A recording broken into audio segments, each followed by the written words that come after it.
নমস্কার বন্ধুরা, কেমন আছো সবাই? আশা করি ভালো আছো। তো প্রিয়াঙ্কা হোম কিচেনে সকলকে স্বাগত জানাই। তো এই যে দেখো, নিয়েছি একটা আমি বাঁধাকপি। তো এই বাঁধাকপি দিয়ে আজ একটি ভিন্ন স্টাইলে পকোড়ার রেসিপি করে দেখাবো। তো পুরো রেসিপিটা দেখতে থাকো, স্কিপ করো না, তাহলেই কিন্তু বুঝে যাবে আজ আমি কি বানালাম আর কিভাবে বানালাম। তো এই যে দেখো, বাঁধাকপির এই যে পাতাগুলো আমি এইভাবে একটি একটি করে খুলে নেব। এখন তো শীতকাল, বাজারে খুবই তাজা তাজা বাঁধাকপি পাওয়া যাবে। আর হ্যাঁ, আমার রেসিপিটি যদি ভালো লেগে থাকে তো অবশ্যই আমার চ্যানেলটি সাবস্ক্রাইব করে আর বেল আইকনটি প্রেস করে আমার পাশে থেকো। তো চলো, এভাবে আমি প্রত্যেকটি পাতা খুলে নেব বাঁধাকপির থেকে।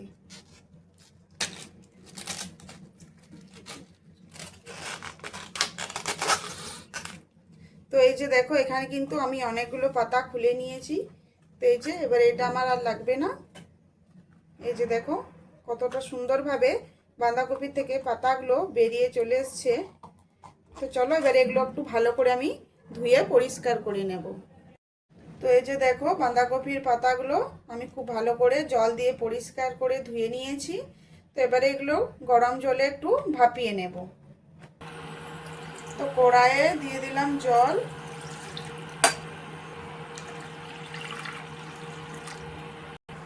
তো এই যে দেখো, জলটা গরম হয়ে গেছে। তো গরম জলের মধ্যে এভাবে পাতাগুলো রেখে দেব।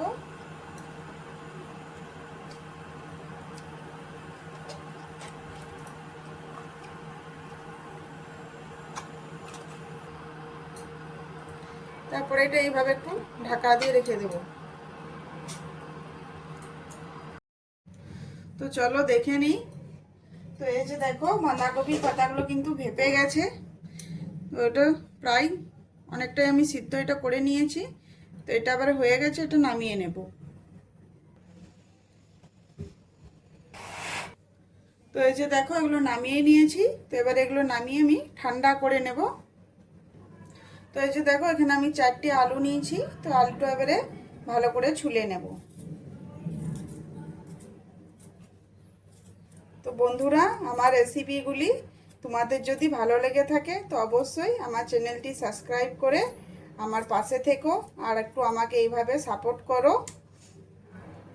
তো চলো, আলুগুলো এবারে আমি খুব ভালো করে একটু ছুলে নিই। তো এই পকোড়াটি যদি বাড়িতে বানিয়ে খেতে চান তো পুরো রেসিপিটা কিন্তু দেখতে হবে, স্কিপ করলে হবে না। তাহলে কিন্তু পকোড়াটি ভালো করে তৈরি করতে পারবে না। তো পুরো রেসিপিটা দেখতে হবে, এটার মধ্যে এখনও অনেক প্রসেস বাকি আছে। তো এই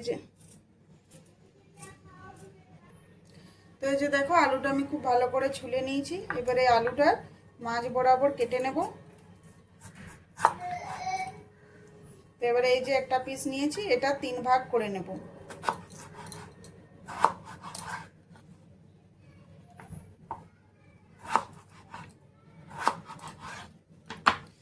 তো এইভাবে কিন্তু আমি 4টে আলুই কেটে নেব।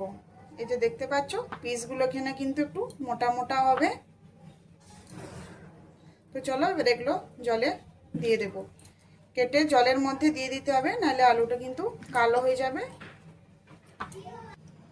তো এই যে দেখো, আলুগুলো আমি কেটে নিয়েছি। তো এবারে খুব ভালো করে জল দিয়ে ধুয়ে আর জলটা ঝরিয়ে নেব।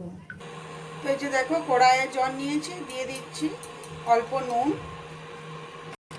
তো এখানে আলুটা আমি একটু ভাপিয়ে নেব, তার জন্য এই যে দেখো জল গরম বসিয়েছি, নুন দিলাম। তো আলুটা এবারে এখানে দিয়ে দেব।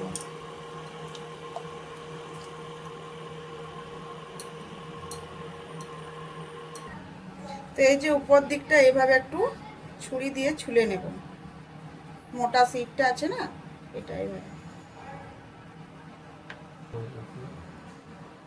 তো এটা একটু সাবধানের সাথে এই কাজটা করে নিতে হবে।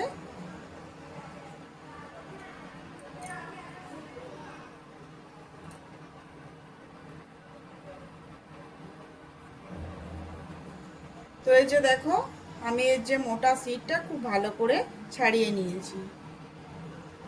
তো এবার একটা আমি মশলা বানিয়ে নেব। তার জন্য এই যে এখানে নিয়েছি হাফ চামচের মতো আদা রসুনের পেস্ট।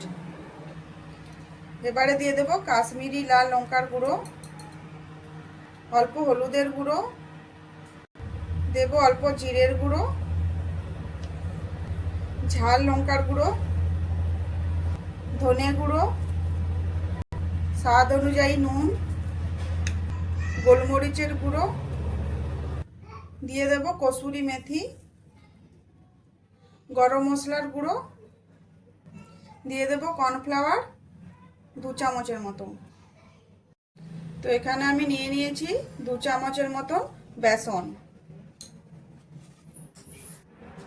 তো এখানে আমি অল্প জল দিয়ে এটা একটু মেখে নেব, বেশি পাতলা করব না, একটু গাঢ় গাঢ় থাকবে।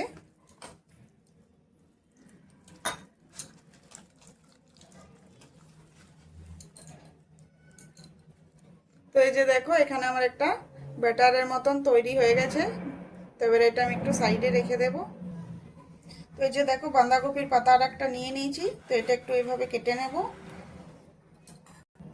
এর মধ্যে দিয়ে দেব বেসনের যে ব্যাটারটা তৈরি করেছিলাম মশলা দিয়ে, সেটা এইভাবে একটু লাগিয়ে দেব।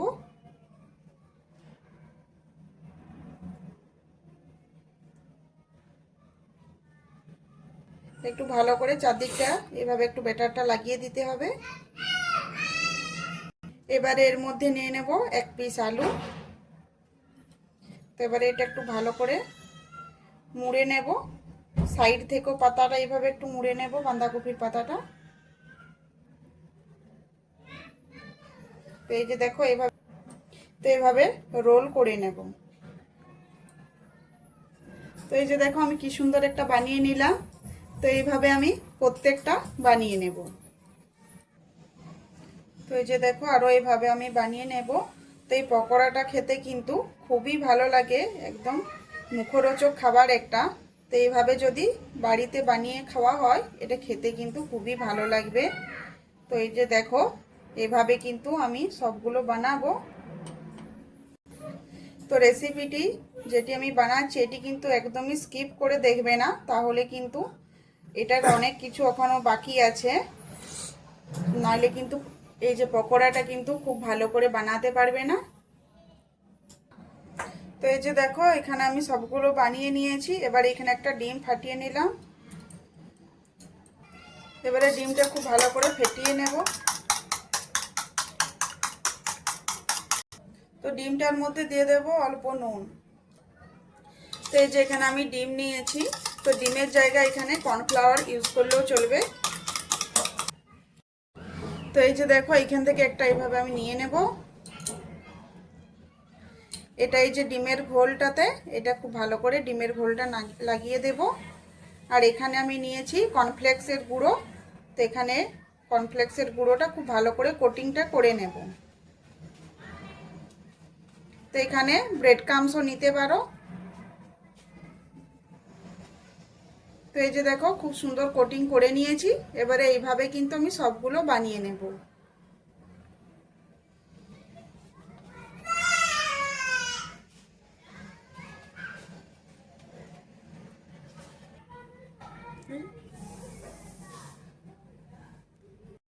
তো একটা পিঠ হয়ে গেছে, এই যে এইভাবে একটু উল্টে নেব। তো এগুলো মিডিয়াম আছে, ভালো করে একটু মুচমুচে করে ভেজে নেব।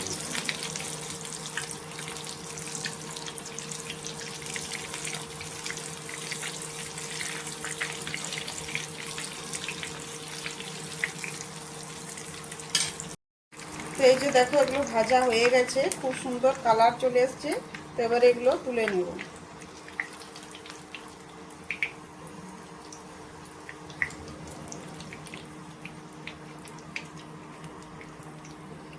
তো আজকের এই রেসিপিটি কেমন লাগলো অবশ্যই কমেন্ট করে জানাবে। আর যদি ভালো লেগে থাকে তো অবশ্যই আমার চ্যানেলটি সাবস্ক্রাইব করে আর বেল আইকনটি প্রেস করে আমার পাশে থাকবেন। তো ভালো থেকো, সুস্থ থেকো, আরও আসছি এরকম নিত্য নতুন মুখরোচক রেসিপি।